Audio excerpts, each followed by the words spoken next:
go guys. So day 1, walk natin. So yun guys, iisa lang ako. So sorry lang muna tayo. Ayan yung hotel ko. Baka makalimutan ko ang 825 hotel na food. Yan, kailangan tandaan yung mga landmark. So time check guys, 11 o'clock, 12 o'clock PH time. So ayun na, natatanong ko na yung Sun Plaza. Ito guys, yung pagkanan mo mula dun sa A25 Hotel, lakad lang. Ito yung may mga nagbebenta rito going to Sun Plaza. So pababa na ako guys. So mamaya parang mahirap yata umakyat Sige, tingnan lang natin. So ayan guys, suri-suri tayo mag-isa. Wala mga paps. Ako lang. Yan. Yan, malamig guys dito. So katanghalian ng hating tapat pero malamig. Turista tayo guys. Ayan o. Diba ga? Patuloy ang ating lakad. Ito na pala yung Sun Plaza. Ayan nilakad ko lang guys. So turista rin tayo guys. Ayan. Diba ga? Nandito lang sa kabilang side. Dami rin dito na may mga tourist guys. Hindi na kailangan. Yan guys. So lakad tayo dito sa may banda rito.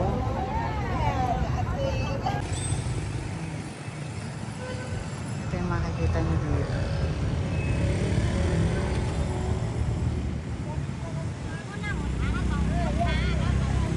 Marami dito hotel at marami tourist.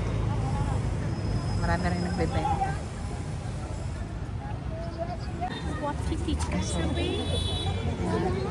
Okay, so what are you selling? Yeah. How old are you? 10 years old? A little na. Too young, no? You're not schooling? Not schooling.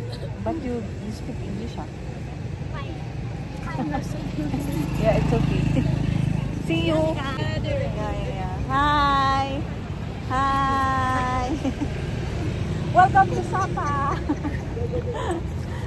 50. So she's 58. I'm 50. Yeah.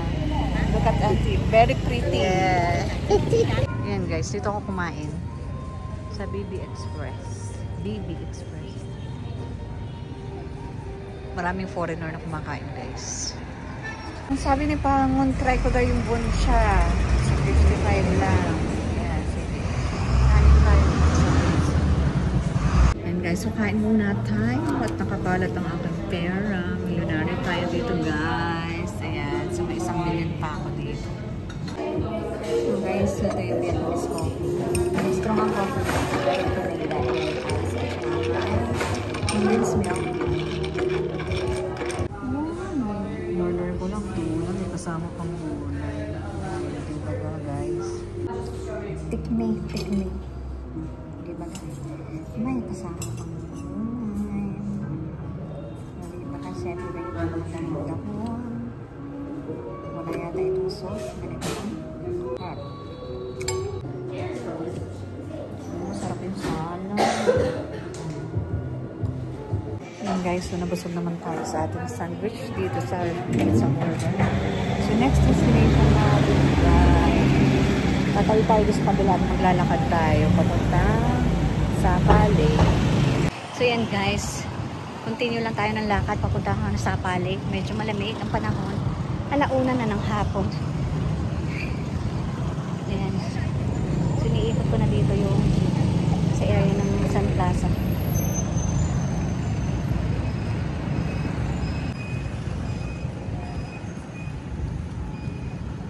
Picture muna tayo dito sa Sapa City. Ayan guys. Ayan, natatanong ko na guys yung church na sinasabi kanina sa hotel na pwede ko lang lakadin. Ayun. Turn right. Sige, turn right ako. Kasi nag-walk tayo. Ayan. Within Sapa area guys, ayan, makikita nyo na itong buong attraction dito. Yung church, Sun Plaza, mga hotel, ayan, yung circle nila, ayan, diba? So, lalakadin lang natin yung Sapali. Turn left na daw ako, sabi ni Google Maps. Ba, magandang flower. Makapag-picture muna. Yan guys, hindi mo ka lang mag-rent ng sasakyan. Pwede ka na maglakad-lakad dito. Oh. Ma-amaze ka rin sa mga business establishment nila. Ayun, ang dami doong winter clothes. Oh. May kainan din. Ayan, mga puti doon. Try natin yung kumain. Ito na yata yung sinasabi nila na item shop. Turn left daw sabi ni Google. So, lakad lang tayo dito guys. Ito, marami kayo dito natin.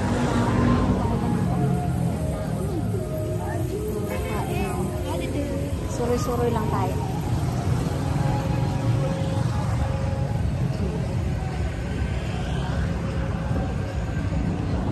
O, diba?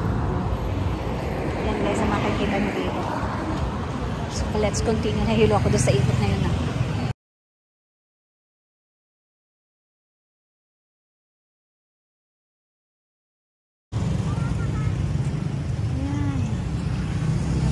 Pwedeng mapuntahan. Ayan, malapit na tayo guys sa Sapali.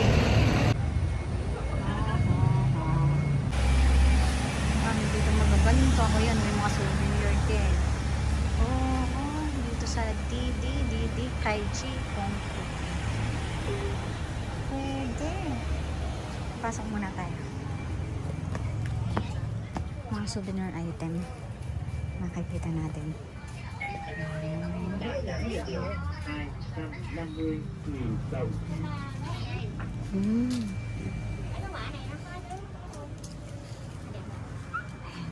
Kung naghahanap kayo ng souvenir, ayan. Meron din dito mga pang winter clothes. Marami na nga akong ganito. 380. Para maganda to. So, kailangan magpigil sa sarili at mayroon ng ganito. Dito lang pala 380 divided by 20,000. Yun yung equivalent ni SGD. This one. Ito rin. 300,000. Ayan, marami dito winter clothes. Ano natin to? 210 lang. Divided by 20. $10. Ayan. Magsuka tayo guys. Habang doble-doble yan. Ito ay 210. So $10. Try natin ito guys. 240. $11. Habang maganda rin. Itong pink na to 1,235,000 dong. So divide by 20 yun ang presyo niya. $50. So ito yung store na puro winter clothes guys. May mga shoes din na nakasil. Ayan. So ito yung okay lang ang suot ko. Galing Pinas. Magaganda naman. Kaya lang wala na akong coverage. Ganda naman ng background ng kanta. So, pakinggan nyo. Habang tumitingin ako dito ng mga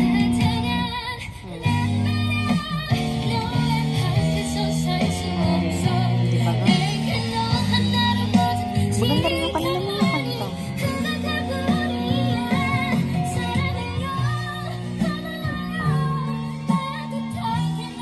Tapos na mga winter. Ganda ng kanta ng Teo, diba? Tapusin natin.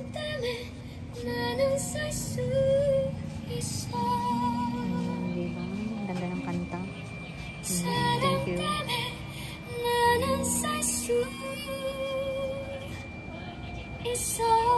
Ganda ng kanta ni Teo, diba? So yun guys, tinapos ko lang yung kanta. Punta na tayo sa Sapali. Ito yung store.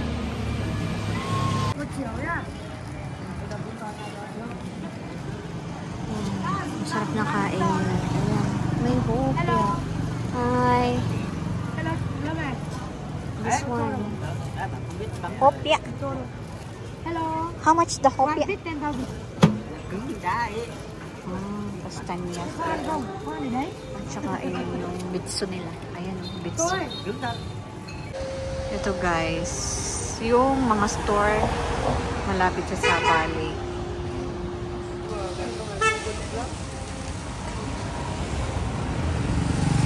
So let's continue our journey guys. So ito na, nandito na tayo sa Sapali. Ayan na.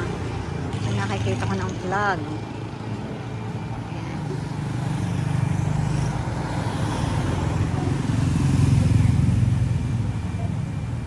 So dito na nga tayo guys sa Sapali. Welcome. Let's go. Medyo malamig guys, kaya nakikita nyo foggy yung bundok. Ayan. So ikutin natin dito sa gilid. So yun guys, doon tayo galing kanina. Yun yung entrance na maraming flag. So, ngayon ikot-ikot na tayo. Ayan. Ikot ko kayo dito. So ito na naman yung mga nagbebenta. Sana naman hindi ako nakita. Ayun ako guys. Diretso tayo dito. Ayan.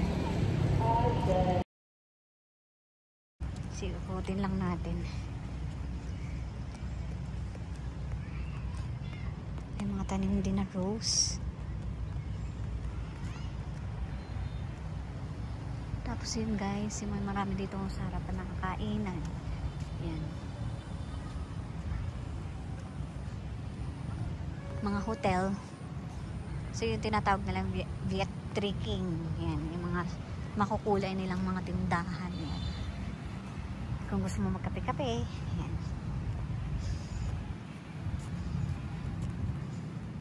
So ito yung flower dito na makikita nyo guys. At ayun, yung bundok na mukhang natatago ng ulap sa lamig. So sa malapitan guys, ito yung nakikita natin sa inyo yung Sapanoy Gafgot at Troy. Hindi ko alam kung paano basahin yan. Okay, so ito yung Sapali.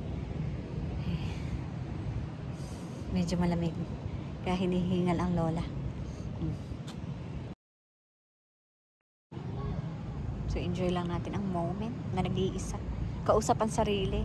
Ay, naku si Valentine, hindi ko na kinausap. Dahil nga, sayang ang data. Diba nga? So, ito lang guys, ang meron dito sa Sapal Lake. Napaka-fresh ang hangin kasi malamig. Ayan, kung gusto nyo mag-relax. Hindi ko alam kung kailangan ko pang puntahan yung dulo. Check natin kay Google kung ano pa yung pwede natin puntahan dito sa Sapa. So, sa ate, wala din siyang kasama. So, ganun rin lang ang buhay na pag tumatanda na. Suri-suri mag-isa.